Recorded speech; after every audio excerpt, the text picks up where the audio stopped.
Kapag handang Pinoy, extra special yan, lalo na kapag may panghimagas na leche flan. Mula sa pagkainan ng Pinoy, kinikilala na rin ito sa buong mundo. Yan ang kwentong kaling inalam ni JM Encinas. JM? Kuya Kim, from chicken inasal to lumpiang Shanghai at ngayon naman, isa sa mga paboritong dessert ng mga Pinoy, ang leche flan, ang kinilala ng Taste Atlas bilang isa sa pinakamasarap na custard dessert sa buong mundo.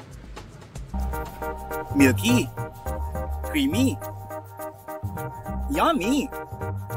Sino ba namang hindi matatakam sa sarap ng isa sa favorite dessert ng mga Pinoy, ang leche flan? Matamis siya tapos creamy. Ulit-ulit, hindi ko makakalimutan. Pero alam mo ba ang paboritong panghimagas? Hindi lang dito sa ating bumibida. Dahil ang Pinoy favorite panghimagas na leche flan ay kinilala bilang ikatlo sa best custard recipe in the world. Ayon sa travel online food guide na Taste Atlas. Panalo? Bukod sa leche flan, pasok sa top 10 ang frozen custard ng USA at creme brulee ng France. Kung masarap na leche flan ang hanap, isang tindahan ng Dinaray sa Espanya, Maynila. Ngayong Burmans na, nagsimula ng dumami ang bumibili ng leche flan. Ayon kay Lisa, kada araw ay umaabot sa halos 1,000 leche flan ang kanilang nagagawa. Tradisyon na yan ng Pilipino na ang leche flan talaga. Hindi po pwedeng mawawala sa atin yan kasi pinakamasarap na dessert yan Aminado si Lisa na nagtaas rin ang presyo ng kanilang leche flan dahil sa patuloy na pagtaas sa mga sangkap nito gaya ng itlog, asukal at gasol.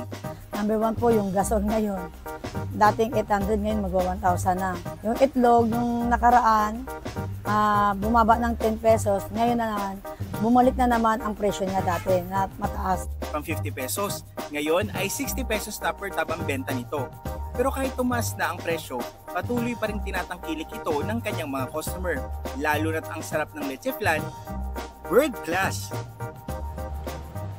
Live mula dito sa Espanya, Maynila, ako si JM Encinas at yan ang kwentong kalyeng dapat alam mo. Kuya Kim?